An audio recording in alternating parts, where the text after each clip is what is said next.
Donald Trump is unhinged and unfit for office, and we've been saying this for a long time.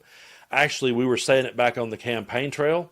We knew what was going to happen if he got reelected. We knew that he wasn't actually going to ever go to bat for the American people. Instead, he would be going to bat for himself, making himself richer, making his billionaire buddies richer, and avoiding any and all accountability. I don't think that Donald Trump ran for president again because he cares about this country. I truly believe that he ran to stay out of jail. I believe he ran so that he could get back in there and go after everyone that ever tried to hold him accountable. But I do believe that the dude is truly off of his rocker and is completely unhinged. And to everybody that held Joe Biden to such a standard and wanted to talk about a president's mental decline, I truly feel that this president is one of the most dangerous, maybe the most dangerous president, definitely of my lifetime. I can say that. I don't know as far as some of the ones that's, way back in history that we don't know a whole lot about or I've not dug into. I don't know what those guys were capable of, but I know what we're seeing today, and I know that this isn't normal. And so I'm so glad to see that Illinois Governor J.B. Pritzker just called it out and said, you know what, it's time for the 25th Amendment because this dude is not well. Take a look. It appears that Donald Trump, not only has dementia set in, but he's copying tactics of Vladimir Putin, sending troops into cities, thinking that that's some sort of proving ground for war, or that indeed there's some sort of internal war going on in the United States, is just, frankly, inane. And I'm concerned for his health. The idea that you're going to go suggest that you're going to arrest people, or that people don't deserve to be U.S. citizens when they are, just because they oppose the president of the United States. I mean, there is something genuinely wrong with this man, and the 25th Amendment ought to be invoked. It appears that Donald Trump, not only has dementia set in, but he's copying tactics of Vladimir Putin, sending troops into cities, thinking that that's some sort of proving ground for war, or that indeed there's some sort of internal war going on in the United States, is just, frankly, inane, and I'm concerned for his health. I am too. I really am concerned for his health, and I'm concerned for the United States of America that we have this dude in office.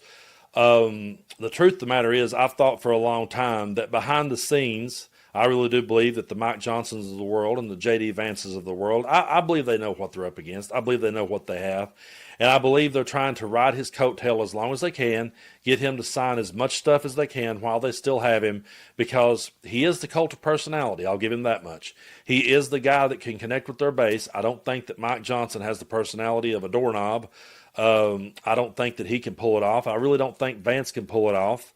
I feel like that we're in a place now where they're just going to try to ride his coattails for as long as they can, get as much done as they can.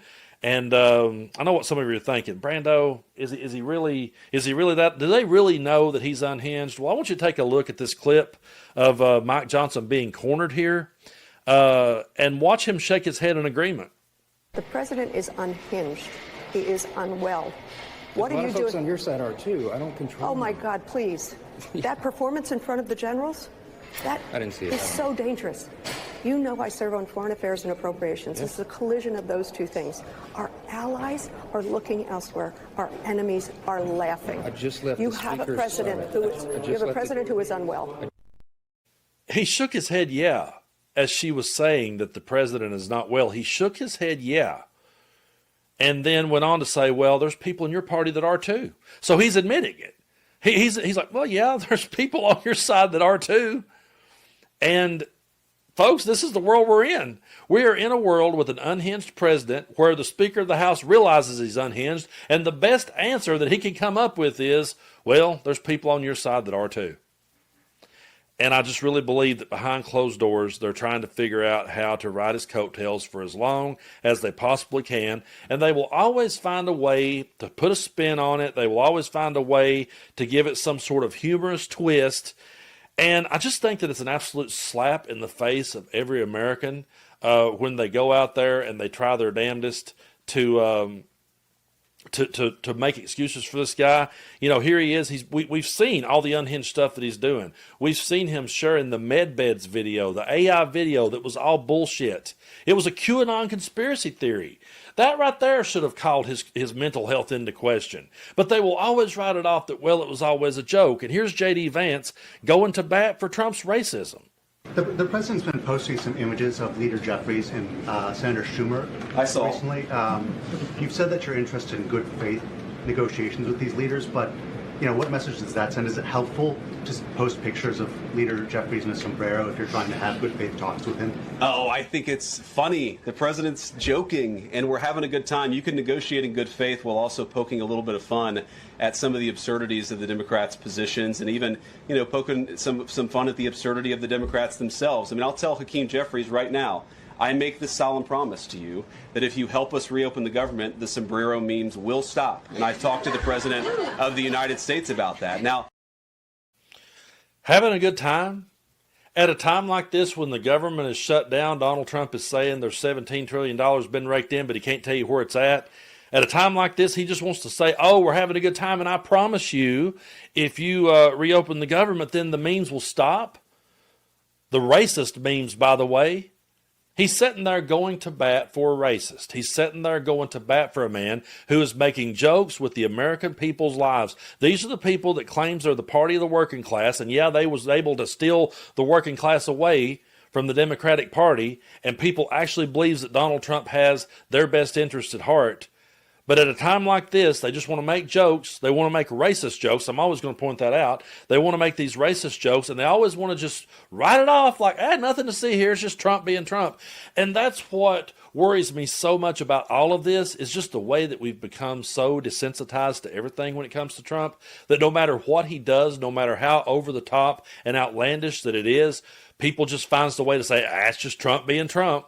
Yeah, he's unhinged. We know he is, but you all got him on your side too. No, there is no one on our side. There's never been anyone on our side who is as unhinged as Donald Trump and who is in complete and total control at the moment.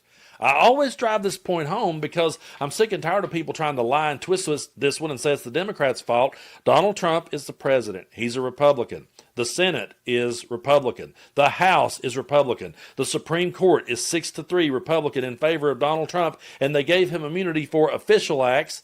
And so anything that he deems, is there ever going to be a moment that Donald Trump comes out and says, oh, that wasn't official. Yeah, you can get me on that one. Think that's ever going to happen? No. And he's sitting here talking about turning American cities into training ground for the military. And talking about how that it's different these days because these days they're not wearing the uniforms. He's talking about us. And when he says go full force, he's talking about murdering people. And he's posting these unhinged conspiracy theories and posting these racist memes. And then the best J.D. Vance can say is that if you'll reopen the government, we'll stop with the memes. That's his answer. It's a slap in the face of the American people. It's a slap in the face of anyone with half a brain. And we lived through 4 years of them holding Joe Biden to such an account, talking about his mental health, talking about his mental decline. I'm going to say this, and I've said it many times. What we've seen with Joe Biden was a man grow old right in front of our faces. He grew old on the world stage, and we all saw it happen. But Joe Biden was a good man who was getting up every day and going to bat for this country, and he wasn't running his mouth. He wasn't tweeting at 3 a.m. He wasn't doing all of those things because he was actually rolling up his sleeves and going to work quietly. That's the type of president that I want. I don't need this WWE theater in my politics. I don't need my president to be in the main event of WrestleMania. We've got WrestleMania. We'll watch that if that's the type of entertainment we want to see. I don't want that. I want to live in a world where the president rolls up his sleeves, goes to work for the American people, and that's what we had in Joe Biden. Yes, he was aging. Yes, he always had a stutter. Yes, he sometimes forgot what he was saying. There was times that he stumbled on his words. I do it all the time in my videos, and I own it, and I'm 45 years old. It's ridiculous that we live in a world where we held Joe Biden under such a microscope, and yet Donald Trump can say all of this off-the-wall, unhinged crap, put it out there into the world, and it just gets written off like it's a joke. Well, it's not a joke. The American people's lives is not a joke. The working class's struggles every day is not a joke. So while they sit back and decorate the White House in gold, while they sit back and just make themselves richer and make their billionaire buddies richer and make excuses for Donald Trump, working class people are struggling every day.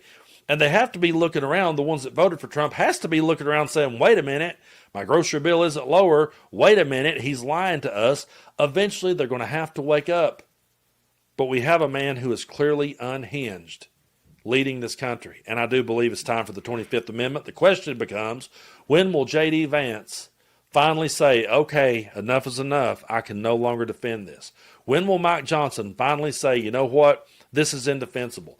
What length will Donald Trump go to? What will it take? What will be the straw that finally breaks that camel's back that the Mike Johnsons of the world and the J.D. Vances of the world has to step forward and say, all right, that's enough? I mean, we lived through January 6th, and that wasn't enough. We've lived through all of this, and it's not enough. What will it be? What will it take for J.D. Vance to finally get back to his never Trump guy shtick? I believe he'll get there eventually. I believe you'll see the day when they will all deny that they were ever involved with Donald Trump or ever knew anything about him. But at what cost to the American people is it going to be? Folks, I truly do appreciate you for sticking with me here on the channel. We're closing in on 1 million subscribers. We're getting there. I believe we can get there by the end of the year. And either way, we're going to keep pushing forward. We're going to keep standing up for the truth. We're going to keep standing up for the freedom. We're going to keep standing up against this fascist movement. And we're going to continue to stand up against Project 2025. So I do appreciate all of your support. I wish that we had a president who could lead by example. I wish he was someone that my young sons could look up to. He's not. And they see through it already. Anyone can see through it, really, if you just look at it. But we will continue to fight the good fight. We will continue to be on the right side of history. But how long is J.D. Vance and Mike Johnson going to sit back and let this unhinged maniac go crazy on this country before they finally step in and say, okay, enough is enough?